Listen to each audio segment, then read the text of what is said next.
If you have your Bibles this morning, if you'll grab them and go to Daniel chapter 1.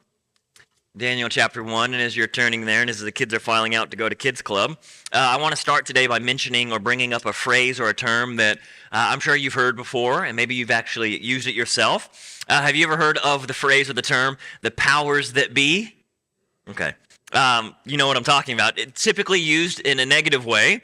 It's typically used when people are upset about something they don't like or how things are not working, and it's usually who they're blaming for things not working right. But we're not going to talk about necessarily who the powers that be are. We'll get to that in a minute. But I think the real issue is that no one's really clear on just who that is.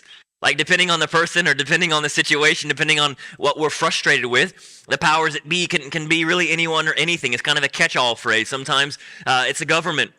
Sometimes people use that to refer to the media, or maybe the super wealthy or the super powerful, or maybe someone else entirely. Now, regardless of who that is, who the powers that be might be, I've heard some interesting chatter that's come up across the last couple of years, and I'm sure it's been around longer than that. Maybe it's just now that I'm picking up on it, but there's this common complaint that I'm hearing more and more often these days about the powers that be, and here's the basic idea.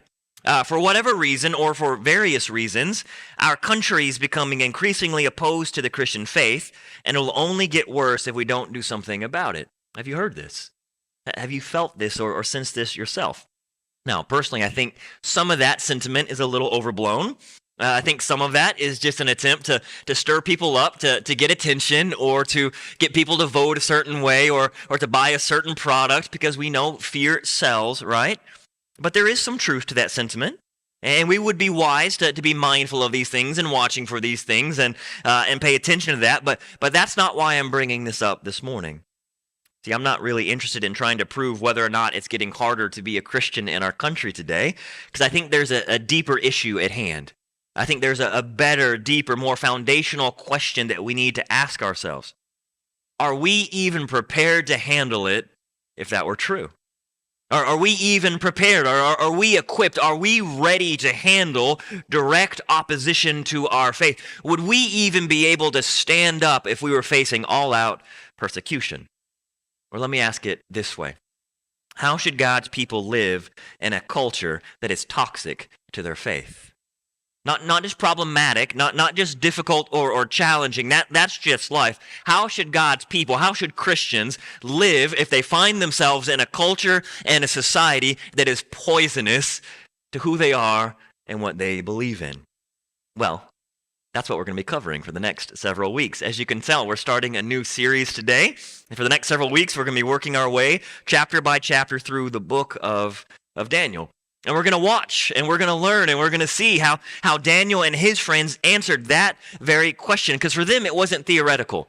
It wasn't just a thought exercise. For them, it wasn't, what if something happened like this? For them, it was a very real and present issue that they had to deal with. For Daniel and his friends, this question actually became a matter of life and death. So what did they do? How did they respond? How did they remain faithful despite everything that was stacked against them? And how can we today learn from their faithfulness back then? Well, let's find out. Let's start by reading Daniel chapter 1, verses 1 through 7. You can follow along as I read it out loud for us. It says, in the 3rd year of the reign of Jehoiakim, king of Judah, Nebuchadnezzar, king of Babylon, came to Jerusalem and besieged it. And the Lord gave Jehoiakim, king of Judah, into his hand, along with some of the vessels of the house of God. And he, Nebuchadnezzar, brought them to the land of Shinar, to the house of his God, and placed the vessels in the treasury of his God. Then the king commanded Ashpenaz, his chief eunuch, to bring some of the people of Israel, both of the royal family and of the nobility, youths without blemish, of good appearance and skillful in all wisdom, endowed with knowledge, understanding learning, and competent to stand in the king's palace, and to then teach them the literature and the language of the Chaldeans. The king then assigned them a daily portion of the food that the king ate, and of the wine that he drank. And they were to be educated for 3 years, and at the end of that time they were to stand before the king. Now among these were Daniel, Hananiah, Mishael, and Azariah of the tribe of Judah. And the chief of the eunuchs gave them these names. Daniel he called Belteshazzar, Hananiah he called Shadrach, Mishael he called Meshach, and Azariah he called Abednego. Let's stop right there. Before we go any further, I think it will be helpful for us, helpful for me to fill you in on some background information, some good historical context so that we can understand and make the most sense of what we just read. And I'm just going to point out two things for you today, and here's the first one. We need to know God's people weren't in Babylon on accident. They weren't in Babylon on accident. This is really important for us to recognize this up front. That's why context really matters. It's so important, because if we're not careful, we can come to Daniel chapter 1 and we can just read it really flatly, really straightforward, as if it's a newspaper or a history textbook, and we can do that, and we can pull out the main points of what happened, the main action points. And Nebuchadnezzar came and he did this and he took them and they went there, and we can get the big picture idea of what was going on, but we'll miss the deeper meaning and the significance of what happened. Because it's not like Nebuchadnezzar and Babylon came up out of nowhere. See, God had long been warning his wayward people that if they didn't wake up, if they didn't stop what they were doing, if they didn't stop chasing other gods and other practices, if they didn't repent of their wicked ways and come back to him, he had been warning them and warning them. If they don't turn around, it's not going to end well for them. They're going to have to face the consequences of their actions. And it wasn't that God was just going to allow some foreign empire to come in and crush them. It's that God himself was going to send that empire. Unfortunately, though, as we see all throughout the Old Testament and even in our own lives today, the people just didn't listen. Instead, they hardened their hearts and they continued in their wayward ways. They continued doing their own thing, assuming that they could make it work or that God wouldn't care, or maybe that his threats were empty. So when their worst nightmare finally came to pass, when Babylon came knocking down their door and all the heartbreak and pain and suffering and tragedy that came with that, they had no one to blame but themselves. But as we'll see throughout the story of Daniel, that didn't mean that God had abandoned them. But we'll come back to that in just a minute. We just need to know up front that God's people were in Babylon because it was their own fault. They weren't there by accident. Secondly, it helps us to know that the Babylonians had what I will call a thorough re-education process. See, when it came to expanding their massive empire and taking over the world, the Babylonians had a particular method to their madness. Rather than simply conquer and annihilate their opponents, they would conquer and assimilate them. Did you pick up on that in our passage this morning? It didn't go into great detail explaining it, but it points us in that direction. See, to further showcase their power and their dominance and their control, the Babylonians wouldn't just crush their opponents and take all their goods, take their gold and their silver and their precious jewels and that sort of thing. What else did it say they take? Two things. First, in verse 2, it says Nebuchadnezzar took some of the vessels of the house of God. And he didn't take them because they were valuable necessarily. He took them because they were meaningful. These were the things that the people needed and used in their worship of God. And where did it say he put those things? He took them and he put them in the house of his God, in the treasury. What's he doing? It's a trophy. So what's he saying? He's crushed them. He's conquered them. He's taking things that aren't really that valuable or meaningful to him, but he knows they're valuable and meaningful to the people that he's conquering as a way to show them, not only is my army bigger and badder and more powerful than yours, but my God is too. I take your things that you worship with and I throw them in my treasury. But then what do? He didn't stop there. Instead of killing the royal family and all the noble class, which was really common in that day, a very common move, the Babylonians instead would pick from the best of them and then send them back to Babylon. And he wouldn't send them back to humiliate them and make them do menial labor and be slaves and that sort of thing. That makes sense. A lot of people did that. But instead, he would train them for government jobs. He would send them from their homeland that he just conquered back to Babylon to become Babylonians. That's what verses 4 and 5 are referring to. The best and the brightest would be sent to Babylon and fully immersed in Babylonian culture. So what that means is they were forcibly not just relocated back to Babylon, but they were forced to then learn their language and to learn their history and to learn all about their laws and their customs and their practices, all about their gods and all about their religion. And they were even given, as we saw, new names to go by. You don't belong to that name or that people anymore. You belong to us, and we'll call you this. As one Bible scholar put it, this is a total Babylonian makeover. And in case you haven't picked up on it yet, this wasn't for their own good. This wasn't because Babylon was so welcoming and so open and just loved to share their ways. Instead, this was just another way for them to show their power, for them to exercise their control, for them to manage their massive empire. So even if they let people live, like they did with Daniel and his friends, and even if they fed them well and clothed them and treated them well and gave them opportunities to advance, what they were really doing in the big picture was systematically dismantling who they used to be so they could serve Babylon moving forward. All that to say, let me summarize it this way. Daniel and his friends were in a really bad spot. A really bad spot.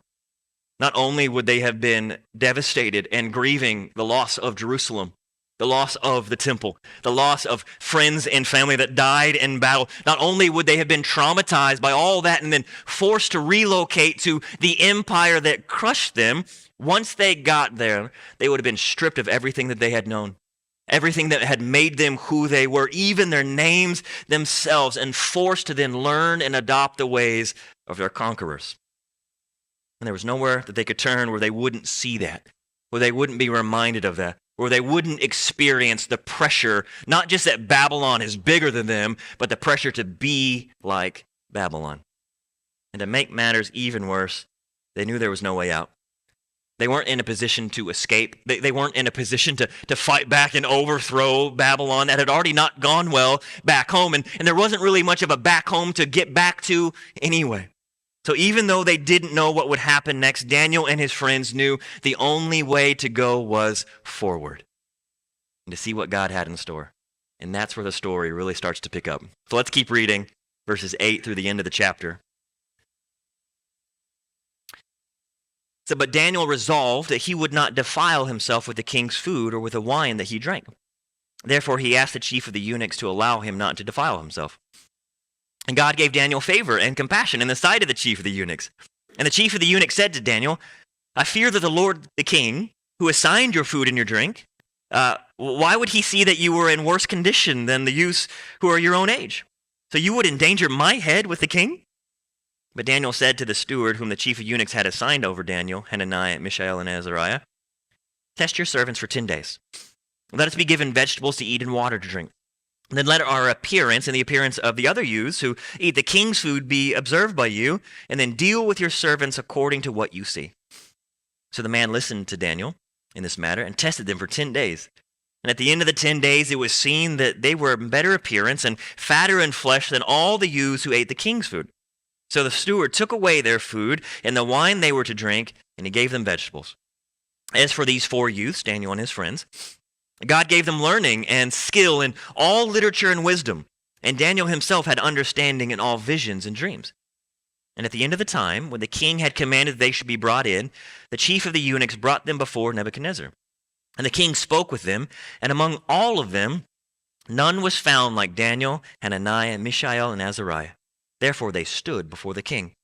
And in every matter of wisdom and understanding about which the king inquired of them, he found them 10 times better than all the magicians and all the enchanters that were in all of his kingdom. And Daniel was there until the first year of King Cyrus. Now, there's a lot going on here, and I know I say that a lot, but there's 3 main points I want to pull out of this passage to help guide our understanding of what's happening here. And here's the first thing we need to know. God's people can be faithful in circumstances we can't control. God's people can be faithful even in circumstances we can't control. Now, I want to be careful here and not overstate this, but I think it's really interesting and important how Daniel and his friends responded to their situation. Because even though the text doesn't give us any behind-the-scenes details or inside information about their motivations, we can see clearly from the text that Daniel and his friends go along with the assimilation process, right? Seemingly stuck in a hopeless situation with nowhere to go and fully aware that they were in over their heads, that there were powers and purposes at work that were bigger than them, what did they do? They simply made the best of their situation. And how do I know that? How can we know that? Well, what did verses 17 and 20 say? It says Daniel and his friends didn't just do what they were forced to do, what they had to do, even though they surely didn't like it. It says they excelled at it. And they advanced in it more than anyone else. Now, some people might say, well, of course they did. They didn't have a choice. I mean, the only other opportunity or alternative was being put to death, and that's true to a degree. But what we'll see as the story of Daniel continues, he and his friends weren't afraid to die for their faith if they felt like it was necessary. So there must have been something deeper at play here. And that's why I chose the wording I did for this point. It's not that Daniel's friends and himself just gave up and just gave in. It's that they found a way to be faithful even in a situation that was outside their control. So they didn't protest. They didn't, pick a fight or throw a fit or anything like that. Instead, they worked with what they were given, and they did so in a way that didn't compromise their faith, even though we know it had to hurt. Again, think about their situation. Think about what they were facing, what they were dealing with. Think about that thin line that they had to walk. Every single day, they would have been surrounded by the power and the brutality and the fear of Babylon. They would be reminded every moment of every day, this is not my land, this is not my home. They can kill me if they want to. We'll see that in the next chapter. They got that kind of king. Anyone steps out of line, they're gone. Every day they're reminded of the fear of Babylon, but at the same time, they were also surrounded day by day and reminded day by day of the wealth and the glamour and the temptation of Babylon. Do you know how much easier it would have been for them to just give in? To just go with the flow? To just be like everyone else and to accept everything that was coming, just to become a Babylonian? There was literally no advantage for them staying faithful to God. The entire system they found themselves was stacked against them. It was designed to make them not trust their God, but they found a way and they flourished. And the same can be true of us too. Look, there are going to be times in life, there will be situations in life that we don't like, that we don't agree with, but we have little or no power to change or to fix or to do anything about it. Maybe it's at school, or maybe it's at our job, or maybe it's even at home. But that doesn't mean we have to give up. And it doesn't mean we have to give in. Just like Daniel, we can be people who work hard. We can be people who have integrity and character, who make the most of our situation without compromising our faith. See, the reality is, even though they were stuck in Babylon, Daniel found a way to make sure Babylon didn't get stuck in him. He found a way to be faithful in circumstances that were beyond his control. That leads to the second point. God's people must be faithful with circumstances they can control. They can control. Now, there's an interesting detail that shows up in verses 7 and 8 that we miss in our English translations. I just discovered it this past week as I was studying. And my translation in verses 7 and 8 says, the chief eunuch, which is really just like the chief official of the assimilation process, says he gave them names and he called them such and such. Each one he gave them a name and he called them that name. And then verse 8 it says Daniel resolved that he wouldn't defile himself with the king's food. Now, as it turns out, in English, my translation had 3 different words there, but the Hebrew, the original language, has the same exact word every time. And a more literal reading of that word is to put or to set. In other words, in the midst of what he can't control, of all the changes that were being forced upon him, that were set against him, we see Daniel take a stand for what he can control. The Babylonians may have set a lot against Daniel, but he set his heart in response to not be consumed by it all. Do we see that? Do we see that subtle detail? They had set things against him, and he didn't just wholeheartedly accept it. He set his heart to find a way to push back and resist, at least in his heart. That brings up a good question. So what was it about the food and the wine that was so problematic then? I mean, of all the things that he had to do, of all the things he had to learn, of all the things he had to be involved in that he wouldn't have liked, that would have been bad or wrong or uncomfortable, why was it this? Why was this the place where he finally draws the line? And to be completely honest, no one really knows. Scholars are divided, and there are a lot of different ideas floating around that people have proposed, different reasons and explanations for why Daniel made this the sticking point, but all of them have problems, and the text just doesn't tell us. However, I think the most compelling possibility is this. This was a really simple but meaningful way for Daniel to guard his heart and to trust God to work. So think about it. Eating the king's food was, again, part of the program designed to make Daniel and the others pleasing to the Babylonians and up to their standards. It was part of their process of making them over into Babylonians.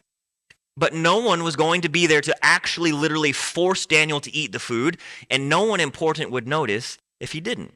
The only way they'd find out is if he didn't eventually look the part when it came time to stand before the king.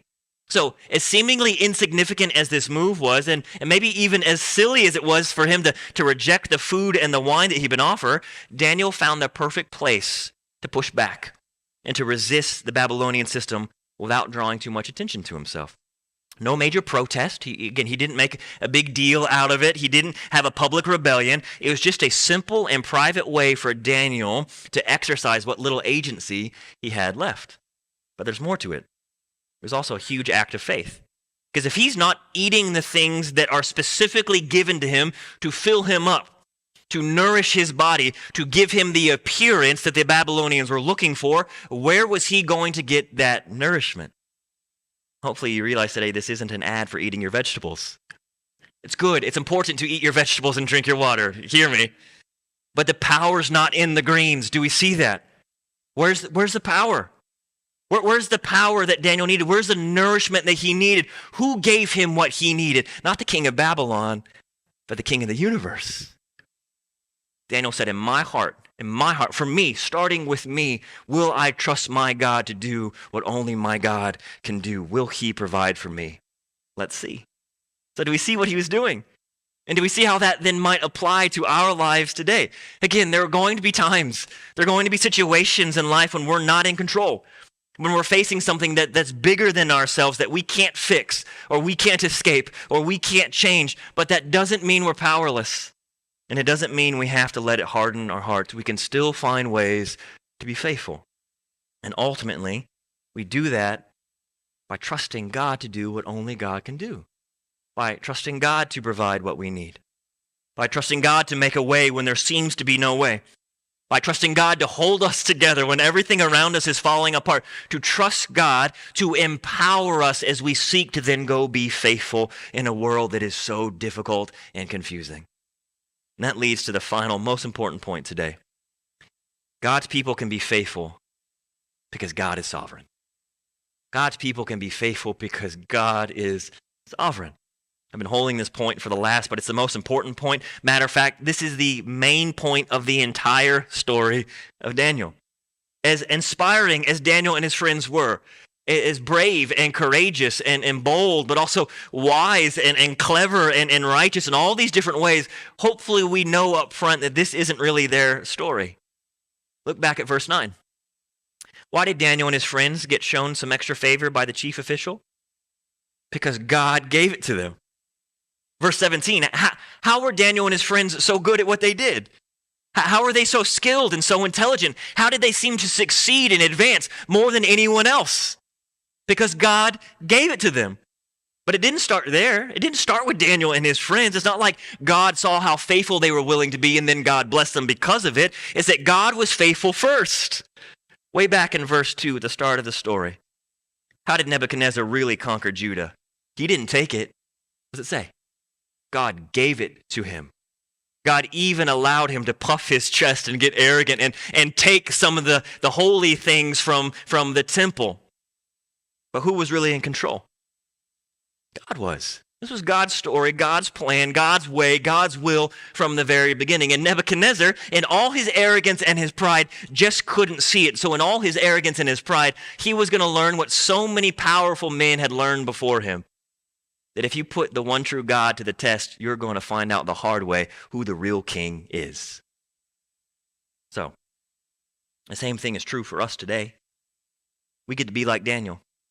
Our faithfulness to God is not the way that we maneuver him to get rewards, to get blessing. Our faithfulness to God is not the way we get him to do what we want or what we think he should do. Our faithfulness is a response to his faithfulness, to what he is already doing. So we don't have to have all the answers. Do we see that? We don't have to have it all figured out. We don't have to beat the bad guys or save the world all on our own or anything like that, as well-intentioned as we might be. We simply need to know God and trust him and then seek to be faithful to him as he leads us. Let me close with this morning. I'm going to be very straight and honest with you today. The book of Daniel is going to be very hard for some of us to come to terms with.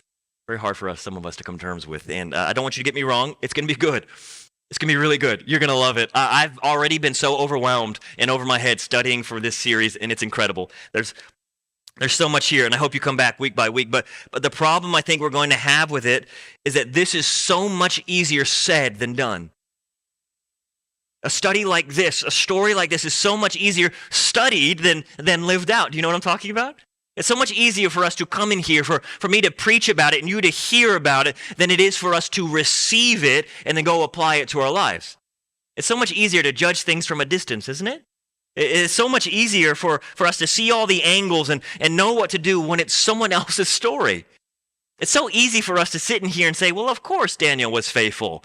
Of course he couldn't go along with that. I mean, Nebuchadnezzar is such an obvious bad guy. But when it's our lives on the line, when it's our faith in the mix, when it's our world and the kings that we deal with, however we define that, it's so much harder. But if you're willing this morning, I want you to make me a promise. I'm making a promise to you together. Let's promise to not keep this story at arm's length. Let's promise not to check out when the story gets weird, because I promise it's going to get really weird in a couple of chapters. But more importantly, let's promise to be open to however God wants to speak to us through the life and the faithfulness of Daniel. He's going to show us some good things, some helpful things, some encouraging things, but also some really challenging and convicting things too. So let's promise to be open and to listen to whatever God has to say, no matter how hard it might be for our lives. And most important of all, let's promise not to do any of this in our own strength or our own wisdom. From the very beginning, let's choose to trust our God and his goodness and his grace and his greatness. After all, we need to know this morning, there is good news for us today. There is good news for those who are troubled, for those who are struggling, for those who find themselves in seemingly hopeless situations, for those who are trying to live out their faith in a world that is working against them and their faith. There is good news today, and I want to tell you directly from the lips of our King. In this world, you will have trouble, but take heart. What does Jesus tell us? I have overcome the world. Let's trust him, and let's follow him, and let's see where he leads us.